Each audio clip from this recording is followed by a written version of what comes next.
Dargil Learning Hub welcomes you all.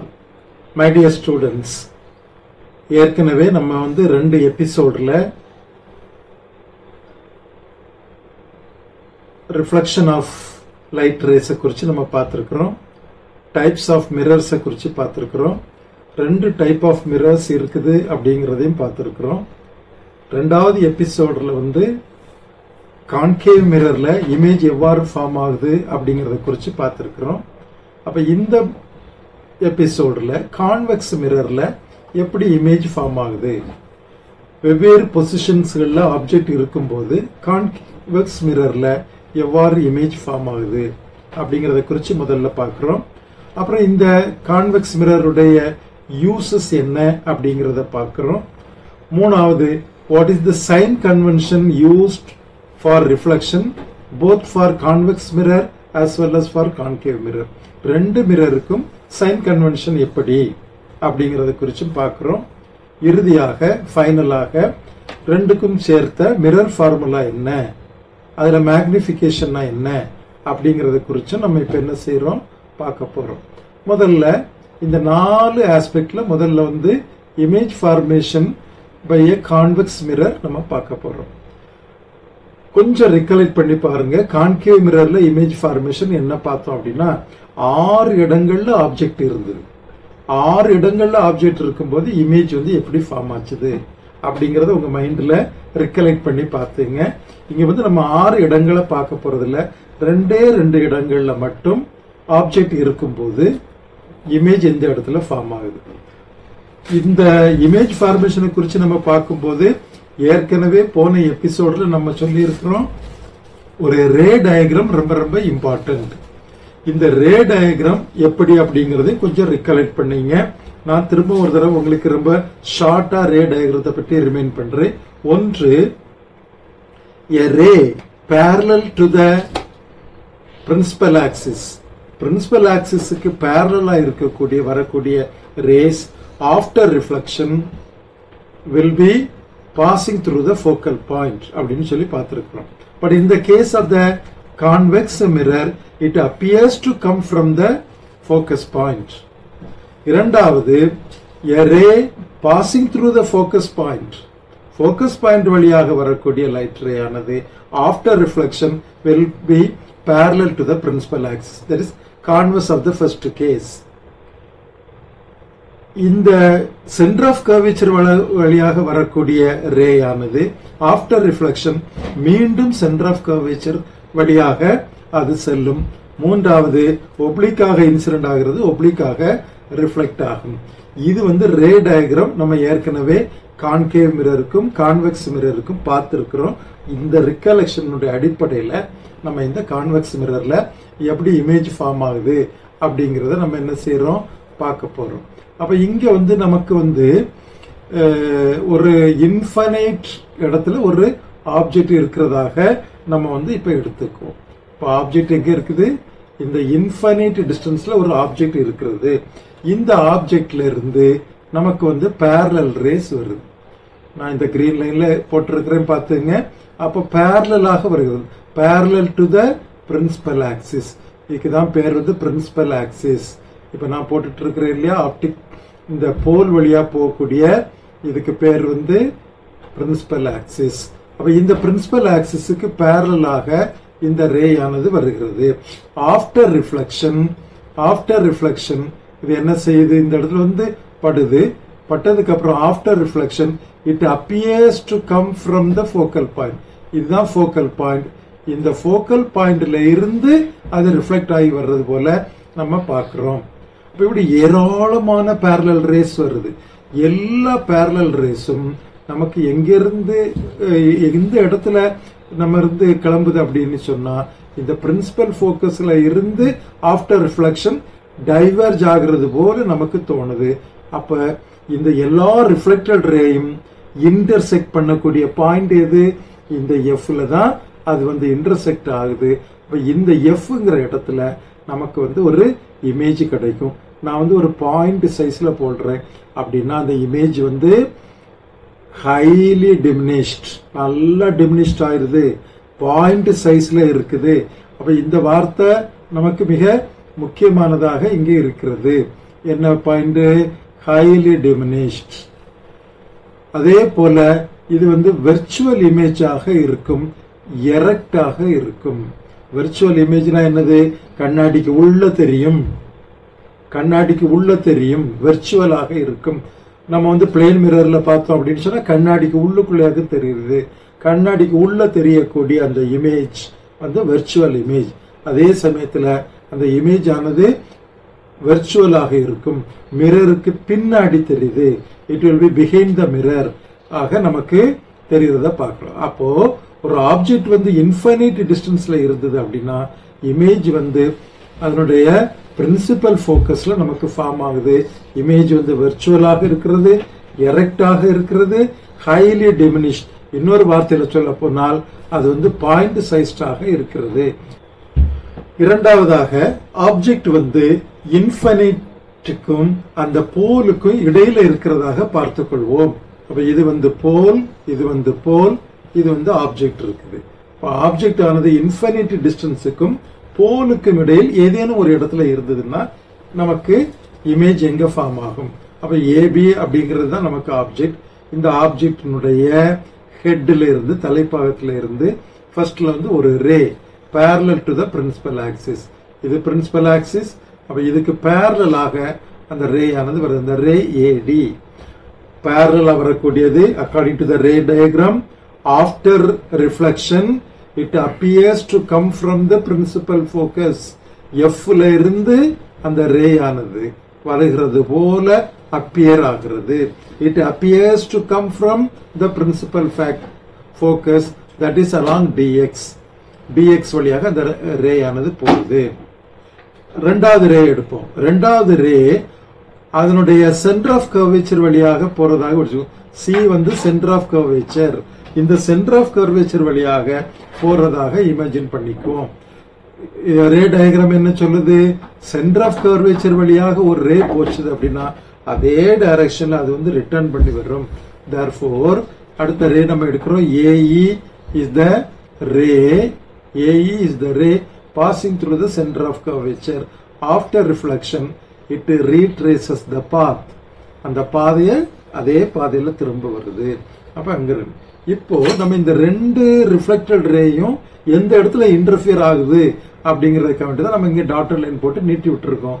இந்த ரெண்டு reflect ஆகக்கூடிய இன்டர்செக்ட் பண்ணக்கூடிய இடம் வந்து A'.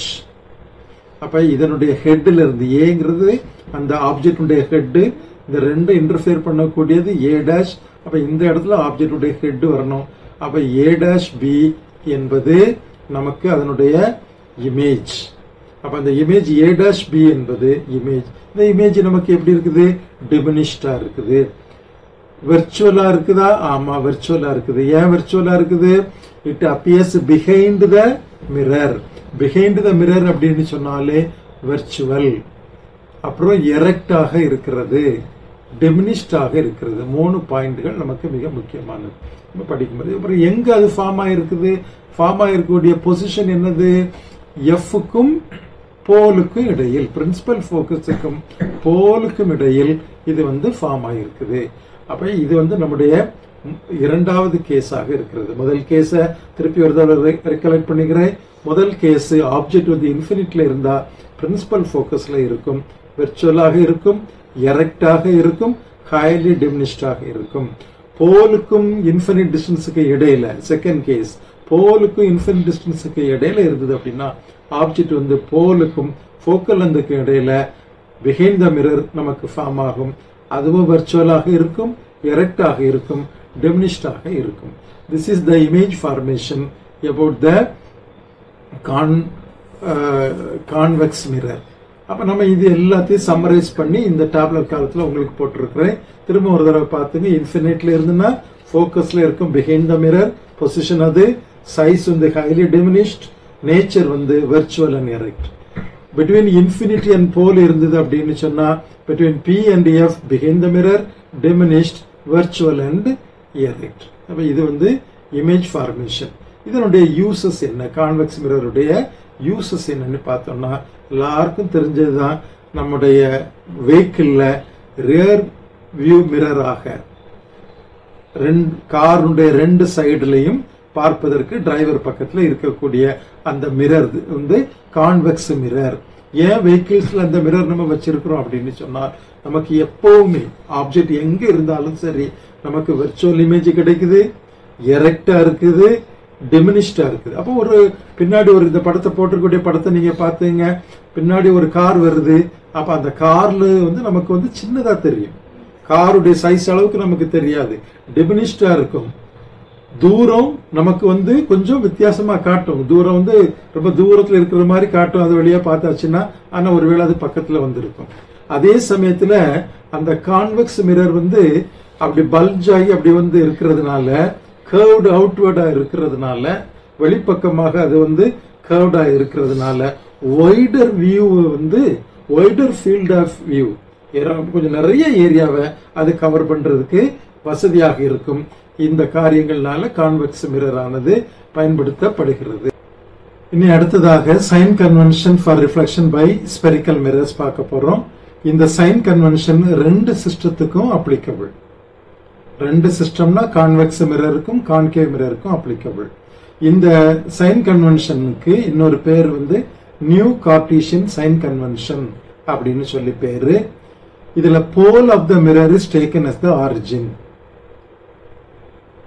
பிரின்சிபல் ஆக்சிஸ் வந்து நம்ம வந்து அதனுடைய கோஆர்டினேட் சிஸ்டத்தினுடைய எக்ஸ் ஆக்சிஸ் ஆக நம்ம என்ன செய்துக்கிறோம், எடுத்துக்கிறோம். இந்த ஒரு ஆஸ்பெக்ட்ல நம்ம வந்து இன்னொரு சில பாயிண்ட்களை இதுல பார்க்க வேண்டியது இருக்குது. 5 பாயிண்ட்கள் இருக்குது. முதல் பாயிண்ட் என்ன அப்படின்னு சொன்னா, ஆப்ஜெக்ட் எப்பவுமே போல் ஆஃப் த மிரருக்கு லெஃப்ட் சைட்ல வைக்கிறோம். Object is always placed left of the mirror. அப்ப லெஃப்ட் சைட்ல இருந்து லைட் ரேஸ் ஆனது அதுல வந்து விழுது. எல்லா டிஸ்டன்சஸும் பிரின்சிபல் ஆக்சிஸ் வழியாக மெஷர் பண்ணக்கூடிய எல்லா டிஸ்டன்ஸும் போல்ல இருந்து தான் நம்ம மெஷர் பண்றோம். போலுக்கு ரைட் சைட்ல பிரின்சிபல் ஆக்சிஸ்ல மெஷர் பண்ற டிஸ்டன்ஸ் பாசிட்டிவ்னு சொல்லி வச்சுக்கிறோம். லெஃப்ட் சைட்ல அதை நெகட்டிவ் அப்படின்னு சொல்லி வச்சுக்கிறோம். போலுக்கு பெர்பெண்டிகுலராக, போலுக்கு மேல above the principal axis அந்த டிஸ்டன்ஸ் பாசிட்டிவ்னு சொல்லி வைக்கிறோம்.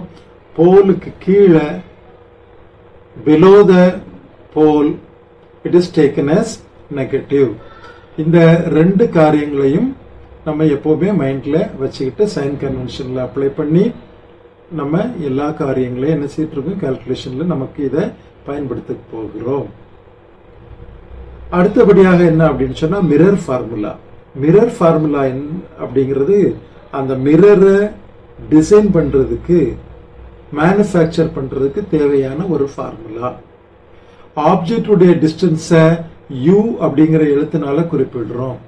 ஆப்ஜெக்ட் உடைய டிஸ்டன்ஸை uங்கிற எழுத்துனால நம்ம குறிப்பிடுறோம். இமேஜுடைய டிஸ்டன்ஸை vங்கிற லெட்டர்னால நம்ம குறிப்பிடுறோம். இதனுடைய ஃபோக்கல் லென்த், மிரருடைய ஃபோக்கல் லென்த் f அப்படின்னு சொல்லி எடுத்துக்கிட்டோம் அப்படின்னா mirror formula is written as 1/v plus 1/u will be equal to 1/f. இது மிக மிக இம்பார்ட்டன்டான ஒரு மேனுஃபேக்சரிங் ஃபார்முலா. இனி கடைசியாக ஒரு டாபிக் நம்ம பார்க்கிறோம், magnification of the spherical mirrors. Magnification of the spherical mirrors அப்படின்னா நமக்கு ஆப்ஜெக்ட் இருக்குது, இமேஜ் இருக்கு. ஒரு ஸ்பெரிக்கல் மிரர்ல வரக்கூடிய இந்த ஆப்ஜெக்ட் சைஸ் வந்து என்ன, இமேஜுடைய சைஸ் என்ன, இமேஜுடைய சைஸ் எந்த எக்ஸ்டென்ட்டுக்கு பெருசாயிருக்கு அல்லது சின்னதாயிருக்குது அப்படிங்கறத பற்றி சொல்றதுதான் magnification.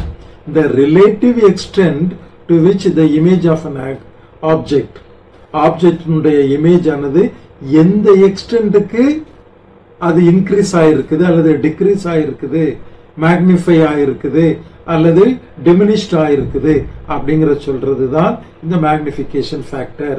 It is represented usually by the letter m. இது வந்து ratio of the height of the இமேஜும் ratio of the height of the இமேஜும் ஹைட் ஆஃப் த ஆப்ஜெக்டுக்கும் உள்ள இந்த ரேஷியோவை நம்ம வந்து மேக்னிஃபிகேஷன் அப்படின்னு சொல்றோம். ஸோ மேக்னிஃபிகேஷன் என்பது ratio of the height of the image to the height of the object. இத நம்ம இன்னும் பல லெட்டர்கள்ல யூஸ் பண்றதும் நம்ம யூஸ் பண்ண முடியும். என்ன லெட்டர்கள்ல யூஸ் பண்றோம் அப்படின்னா in terms of the distance. Distance அடிப்படையில் இந்த மேக்னிஃபிகேஷன் எப்படி ரெப்ரசன்ட் பண்றோம் அப்படின்னு சொன்னா v என்பது இமேஜுடைய டிஸ்டன்ஸ் ஆகவும் u என்பது ஆப்ஜெக்டுடைய டிஸ்டன்ஸ் ஆகவும் இருந்துன்னு சொன்னால் magnification will be equal to minus v by u. இவ்வளவு காரியங்களை நம்ம இந்த எபிசோட்ல பார்த்திருக்கிறோம். திருப்பி ஒரு தடவை ரிகலெக்ட் பண்ணிக்கிறேன். ஒன்று, கான்வெக்ஸ் மிரர்ல இமேஜ் ஃபார்மேஷன் என்னென்ன இருக்குது அப்படிங்கறத பார்த்திருக்கிறோம். சைன் கன்வென்ஷன் என்ன அப்படிங்கறத பார்த்திருக்கிறோம். அப்புறம் மேக்னிஃபிகேஷன் என்ன அப்படிங்கறதையும் பார்த்திருக்கிறோம். இடையில யூசஸையும் நம்ம என்ன செய்திருக்கிறோம் பார்த்திருக்கிறோம். Hope this would be very useful to you. Thank you.